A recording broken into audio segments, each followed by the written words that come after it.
एक और बेहद अहम खबर, अदाकारा कंगना रनावत को मरकज ने वाई जुमरे की सिक्योरिटी दी है।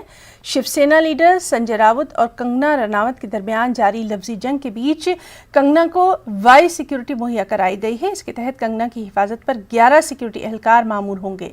सिक्योरिटी मुहैया कराए जाने पर कंगना रनावत ने मरकज का शुक्रिया अदा किया। उन्होंने ट्वीट किया कि वज़ीर दाखिला अमित शाह मुझे कुछ दिन बाद मुंबई जाने की सलाह दे सकते थे, लेकिन उन्होंने भारत की एक बेटी के वादों का मान रखा।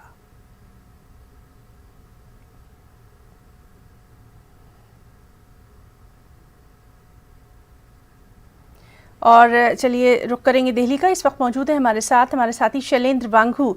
शैलेंद्र, काफी अहम खबर है, आपसे तफसीलात चाहेंगे।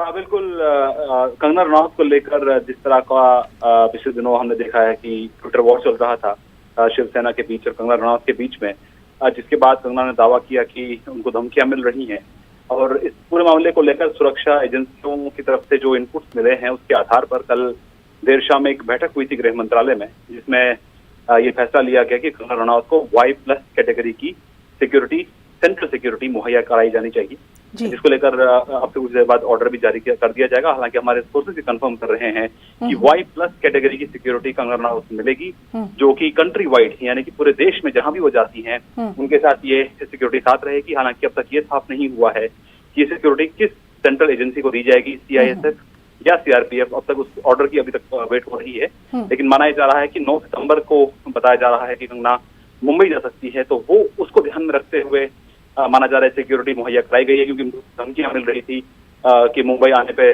उनके साथ मारपीट हो सकती है। इस तरह की धमकियां उनको मिल रही थी, जैसा उन्होंने दावा किया था। जिसके बाद सेंटर की तरफ से ये सिक्योरिटी कवर दिया गया है। हालांकि कंगना ने इस पूरे मामले को लेकर सेंट्रल गवर्नमेंट का स्वागत किया है, वेलकम किया है, धन्यवाद किया है। और वहीं संजय राउत की तरफ से भी एक ट्वीट करके कहा गया है कि उनकी जो पार्टी है शिवसेना, वो महिलाओं का सम्मान करती है और तरह तरह के जो आरोप लगाए जा रहे हैं उन पर जी शैलेंद्र, तो बहुत बहुत शुक्रिया अदा करना चाहेंगे आपका तमाम तर तफसीलात के लिए।